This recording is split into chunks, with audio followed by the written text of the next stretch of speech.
बिस्मिल्लाहिर्रहमानिर्रहीम। आज का हमारा टॉपिक है जी Charles law. Chemistry 9th class, इसको बेसिक कॉन्सेप्ट्स हम क्लियर करेंगे। कुछ लोग इसे चार्ल्स लॉ भी बोलते हैं, कुछ चार्ल्स लॉ भी बोलते हैं। तो आज का हमारा टॉपिक है चार्ल्स लॉ। हम बॉयल्स लॉ पीछे पढ़ चुके हैं। नेक्स्ट है जी चार्ल्स लॉ। ये क्या कहता है? इसमें भी गैस की प्रॉपर्टीज को स्टडी किया गया है और चार्ल्स ने जे चार्ल्स 1787 में 1787 में ये लॉ पेश किया और इस लॉ के मुताबिक उसने हमें बताया कि जो वॉल्यूम है गैस का वो टेम्परेचर के बढ़ाने से बढ़ जाता है। गैस का वॉल्यूम टेम्परेचर के बढ़ाने से बढ़ जाता है और अगर हम टेम्परेचर कम करेंगे तो उसका वॉल्यूम क्या हो जाएगा? कम हो जाएगा। यानी गैस का जो वॉल्यूम है वो डिपेंड कर रहा होता है टेम्परेचर के ऊपर। टेम्परेचर के बढ़ाने से वॉल्यूम बढ़ जाता है, टेम्परेचर के कम होने से वॉल्यूम कम हो जाता है। यानी वॉल्यूम और टेम्परेचर एक दूसरे के डायरेक्टली प्रोपोर्शनल होते हैं।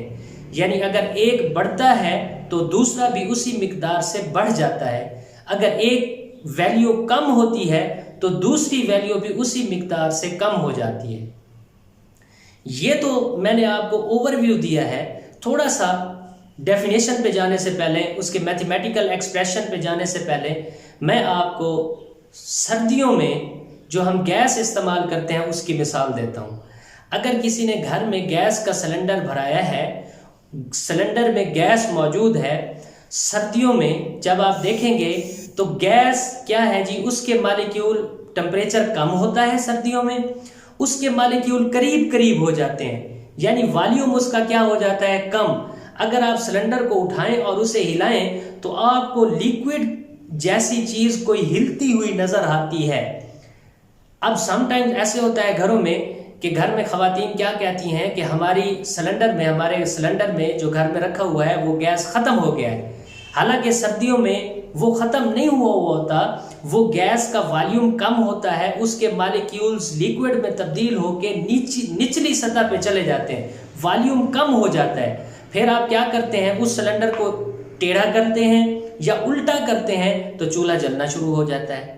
मतलब टेम्परेचर कम होता है तो वॉल्यूम गैस का क्या हो जाता है जी? कम हो जाता है। अब डेफिनेशन की तरफ आते हैं। उसने कहा है, चार्ल्स ने कहा, the volume of given mass of a gas, जो आपके पास गैस दी गई है उसका जो वॉल्यूम है वो क्या है जी?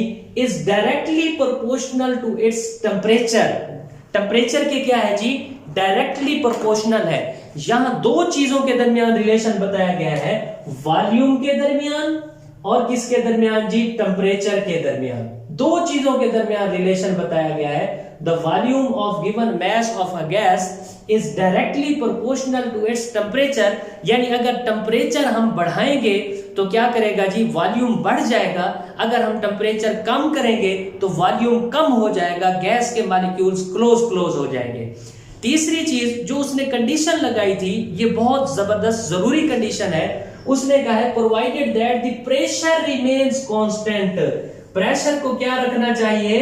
कांस्टेंट। प्रेशर को हमें तब्दील नहीं करना चाहिए। जब हम प्रेशर को कांस्टेंट रखेंगे और टेम्परेचर को बढ़ाएंगे या कम करेंगे तो वॉल्यूम भी उसी हिसाब से बढ़ेगा या कम होगा।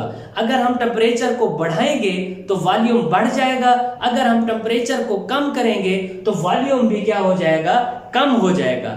अगर हम प्रेशर को P से डिनोट करें, प्रेशर को P से, और वॉल्यूम को V से डिनोट करें और टेम्परेचर को T से डिनोट करें तो मैथमेटिकली हम इस लॉ को ऐसे लिख सकते हैं, ये वॉल्यूम है is directly proportional to temperature. Mathematics में आप लोगों ने पढ़ा हुआ है, जब दो वैल्यूज डायरेक्ट रिलेशन में हो तो सामने लिखी जाती हैं, दरमियान में उनका क्या आता है? प्रोपोर्शनैलिटी का साइन आता है। ये वॉल्यूम है डायरेक्टली प्रोपोर्शनल टू टेम्परेचर। यानी टेम्परेचर बढ़ाएंगे वॉल्यूम बढ़ जाएगा, टेम्परेचर कम करेंगे वॉल्यूम क्या हो जाएगा? कम हो जाएगा।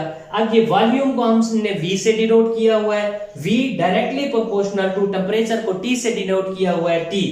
V directly proportional to T। अब हमने ये प्रोपोर्शनल जो साइन है, प्रोपोर्शनैलिटी का जो साइन है ये वाला, इसको क्या करना है, हम लोगों ने खत्म करना है। इसको जब हम खत्म करेंगे तो इक्वालिटी का साइन लगाएंगे, और इक्वालिटी के साइन की जगह हम क्या लिखेंगे, इस प्रोपोर्शनैलिटी के साइन की जगह हम लिखेंगे K। तो क्या बन जाएगा, V इज इक्वल टू, इसकी जगह K आ गया, इसको हटा के इक्वालिटी का साइन लगा दिया, V is equal to KT। अगर हम यहां से K की वैल्यू निकालना चाहें तो आपको पता है K की वैल्यू कैसे निकालेंगे, T इधर क्या हो रहा है, मल्टीप्लाई, T इधर क्या हो रहा है, मल्टीप्लाई, तो इधर दूसरी तरफ जाके T क्या हो जाएगा, डिवाइड। V पहले मौजूद है, V के नीचे T क्या हो जाएगा, डिवाइड, तो हमारे पास क्या आ जाएगी, K की वैल्यू। हमारे पास क्या आ जाएगी जी, K की वैल्यू। यहां पे आपको बताता चलूं, ये K क्या है, हमारे पास प्रोपोर्शनैलिटी कांस्टेंट है, इसकी वैल्यू हमारे पास कांस्टेंट रहती है। अब यहां तक हमने पढ़ा जी Boyle's law, sorry Charles law, बहुत आसान है, आखिरी दफा रिपीट कर देता हूं। ये दो क्वांटिटीज, सॉरी दो चीजों के दरमियान रिलेशन है, एक क्या, गैस के वॉल्यूम के दरमियान, दूसरा गैस के टेम्परेचर के दरमियान। अगर टेम्परेचर बढ़ाएंगे तो वॉल्यूम बढ़ जाएगा, अगर टेम्परेचर कम करेंगे तो वॉल्यूम कम हो जाएगा। अगर टेम्परेचर हम बढ़ाएंगे तो गैस के मॉलिक्यूल्स दूर दूर हो जाएंगे और उसका वॉल्यूम फैल जाएगा। अगर हम गैस को क्या करेंगे, टेम्परेचर कम करेंगे, गैस के मॉलिक्यूल्स करीब करीब आ जाएंगे और उनका वॉल्यूम कम हो जाएगा। शर्त यह है कि आपने प्रेशर को क्या रखना है, कांस्टेंट रखना है। इसको थोड़ा सा डिटेल में देखते हैं। एक गैस हमने ली है जी, उसका टेम्परेचर, अभी यहां समझ ले एक गैस ले ली है हमने सिलेंडर में, उसका टेम्परेचर क्या है, ये रूम टेम्परेचर है 25 डिग्री सेंटीग्रेड। मैं फॉर एग्जांपल मिसाल देता हूं, उसको हमने नाम रख दिया T1। टेम्परेचर ये जो मौजूद है इसका नाम रख दिया T1, और इस टेम्परेचर के ऊपर उस सिलेंडर के अंदर जितना वॉल्यूम है गैस का उसका नाम रख दिया V1। ये इनिशियल कंडीशंस के ऊपर क्या है जी, इनिशियल टेम्परेचर क्या है T1 और इनिशियल वॉल्यूम क्या है जी, V1। अब अकॉर्डिंग टू चार्ल्स लॉ क्या कहता है, V ओवर T1, हम लोगों ने पढ़ा है V ओवर T, तो हमने क्या लिख लेंगे, V1 ओवर T1। 1 क्यों लिखा है, क्योंकि हम इनिशियल कंडीशन की बात कर रहे हैं। यहां पे किसकी बात कर रहे हैं, हम इनिशियल कंडीशंस की बात कर रहे हैं। अब ये रूम टेम्परेचर है, अब इसका टेम्परेचर हमने फॉर एग्जांपल यहां एसी चला दिया, एसी चलाने 5 घंटे एसी चलाने के बाद एसी का टेम्परेचर हम लोगों ने 0 कर दिया। अब टेम्परेचर क्या हो गया, कम। अब टेम्परेचर क्या हो गया, कम, यानी पहले T1 था, कोई और टेम्परेचर था, अब टेम्परेचर हो गया कम, यानी T2 हो गया। आप टेम्परेचर बढ़ा भी सकते हैं, मैंने आपको सिंपल मिसाल देने के लिए, टेम्परेचर तब्दील हो गया, ज्यादा हुआ या कम हुआ तो टेम्परेचर तब्दील हुआ, क्या हो गया, T2 हो गया, और उसके साथ वॉल्यूम भी तब्दील होगा। मैंने आपको बताया टेम्परेचर बढ़ाएंगे तो वॉल्यूम बढ़ जाएगा, टेम्परेचर कम करेंगे तो वॉल्यूम कम हो जाएगा। तो उसी हिसाब से वॉल्यूम भी क्या हो गया, तब्दील हो गया, V2 हो गया। अब according to the Charles law क्या कहता है जी, यहां पे आपको बताता है ये V2 ओवर T2। अब आप इक्वेशन 1 को देखें और इक्वेशन 2 को देखें, इसकी एक साइड बराबर है, यानी राइट साइड दोनों इक्वेशंस की बराबर है। अगर दो इक्वेशंस की राइट साइड बराबर हो जाए तो लेफ्ट साइड भी उनकी क्या होगी, बराबर होगी आपस में। अब इन दो इक्वेशंस को हम देखते हुए लिख सकते हैं V1 over T1 is equal to V2 over T2। ये हमारे पास फाइनल रिलेशन है। तो ये था हमारे पास चार्ल्स लॉ। आप अपनी बुक्स ओपन करें, मैं आपको बुक्स से इसकी रीडिंग करवा देता हूं। पेज नंबर 81, 9th की केमिस्ट्री है जी। आप देखें, the relationship between volume and temperature, किन दो चीजों के दरमियान, द रिलेशनशिप, ताल्लुक between volume and temperature, volume के दरमियान और टेम्परेचर के दरमियान, दो चीजों के दरमियान रिलेशन है। कीपिंग द प्रेशर कांस्टेंट, क्या चीज कांस्टेंट रखनी है, प्रेशर कांस्टेंट रखना है, was also studied, इसको भी स्टडी किया गया।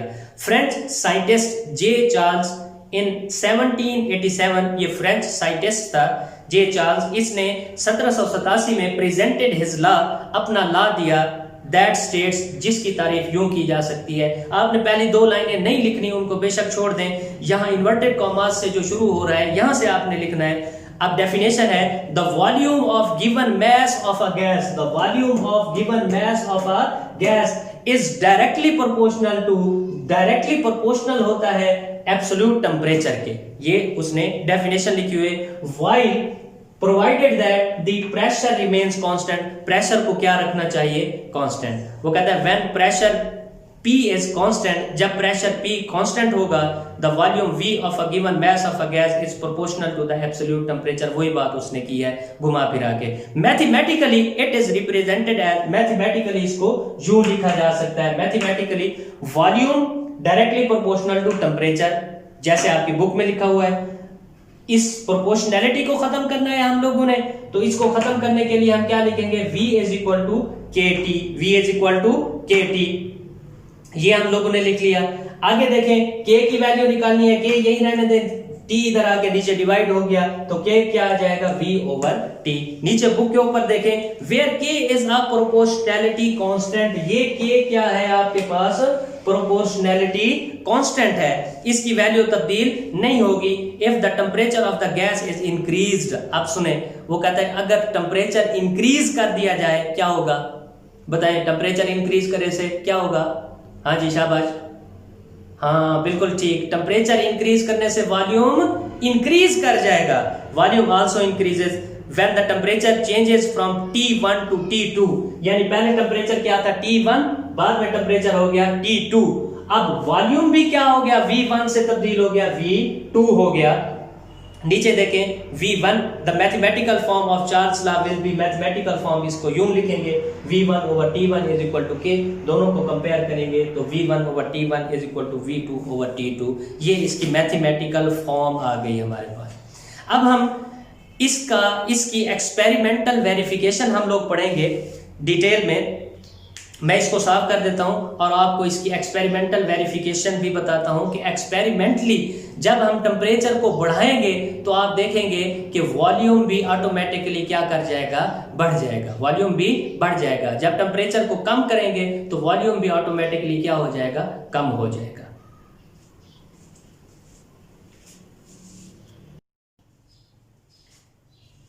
अब यहां पे हम चार्ल्स लॉ पढ़ने के बाद इसकी एक्सपेरिमेंटल वेरिफिकेशन को देखते हैं। ये पिक्चर आपको दिखाई गई है, इस पिक्चर में एक सिलेंडर लिया गया है, इसका पिस्टन जो ऊपर है दिखाया गया है ये मूवेबल है, मूवेबल मतलब ऊपर नीचे हो सकता है। अब इस सिलेंडर के अंदर गैस भर दी गई है, जो रूम टेम्परेचर के ऊपर यहां पे रखा गया है, इसी रूम में फॉर एग्जांपल पड़ा हुआ है, उसका टेम्परेचर कितना है 25 डिग्री सेंटीग्रेड, और उस गैस का अब वॉल्यूम कितना है 50 क्यूबिक सेंटीमीटर, 50 क्यूबिक सेंटीमीटर। मतलब कहने का क्या है कि अगर गैस का टेम्परेचर 25 है, यहां पे एक्सपेरिमेंट कर रहे हैं रूम के अंदर, उसका वॉल्यूम कितना है 50 क्यूबिक सेंटीमीटर यहां पे दिखाया गया है। अब इसको हमने हीट करना, दूसरी पिक्चर में आप देखें, इसको हमने हीट करना शुरू कर दिया है। जैसे हीट करना शुरू किया है, टेम्परेचर T1 25 डिग्री सेंटीग्रेड था, अब ये T2 हो गया, टेम्परेचर 25 से चेक करें कहां पे चला गया है 100 पे, टेम्परेचर बढ़ गया ना, टेम्परेचर क्या कर गया है, बढ़ गया है। तो बॉयल्स लॉ क्या कहता था, अगर टेम्परेचर बढ़ जाएगा तो वॉल्यूम क्या हो जाएगा, बढ़ जाएगा, वॉल्यूम क्या हो जाएगा, बढ़ जाएगा। अब देखिए वॉल्यूम यहाँ 50 क्यूबिक सेंटीमीटर था, यहां वॉल्यूम कितना हो गया जी 62.5 क्यूबिक सेंटीमीटर, यानी वॉल्यूम क्या हो गया, बढ़ गया। अब एक्सपेरिमेंटली भी हमारा प्रूफ हो गया कि अगर हम टेम्परेचर को बढ़ाएंगे तो उसके साथ साथ वॉल्यूम भी क्या हो जाएगा, बढ़ जाएगा। टेम्परेचर बढ़ाने से वॉल्यूम क्या हो जाएगा, बढ़ जाएगा। ये चीज एक्सपेरिमेंटली भी हमारा क्या हो गया, प्रूफ हो गया। अभी हमने पढ़ा चार्ल्स लॉ और उसकी एक्सपेरिमेंटल वेरिफिकेशन देखी। अब बुक्स ओपन करें, मैं आपको बुक्स से इसकी रीडिंग करवा देता हूं। बुक का पेज है 82, experimental verification of Charles law. वो कहता है let us take a certain amount of a gas, आओ एक खास अमाउंट लेते हैं गैस की। ये सिलेंडर ले लिया, इस सिलेंडर के अंदर गैस की एक खास अमाउंट ले ली, गैस की एक क्या ले लीजिए, खास अमाउंट ले ली। इस गैस की खास अमाउंट कितना है 50 cubic centimetre. Having a movable piston, इसका जो पिस्टन है ये ऊपर नीचे मूव कर सकता है, इसका पिस्टन ऊपर नीचे मूव कर सकता है। If the initial volume of the gas is V1, initial volume कितना है जी गैस का? V1, and the initial temperature T1 is 25 degree centigrade, और इनिशियल टेम्परेचर कितना है? 25 डिग्री सेंटीग्रेड, यानी 25 डिग्री सेंटीग्रेड के ऊपर वॉल्यूम कितना है? 50 क्यूबिक सेंटीमीटर। अब आगे देखें ऑन हीटिंग, इसमें देखें ऑन हीटिंग, अगर इसको क्या किया जाए? गर्म किया जाए। On heating the cylinder up to 100 degree centigrade, अगर 100 डिग्री सेंटीग्रेड तक इस सिलेंडर को हीट किया जाए, क्या होगा जी?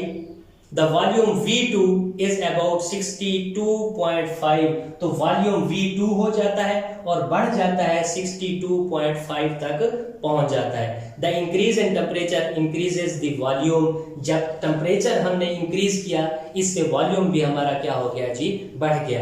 टेम्परेचर इंक्रीज करने से वॉल्यूम भी हमारा क्या हो गया जी?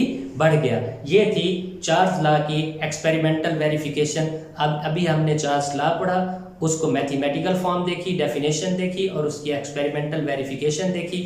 आपसे गुजारिश है कि आप हमारे चैनल को सब्सक्राइब करें, वीडियो को लाइक करें, शेयर करें और कमेंट करें।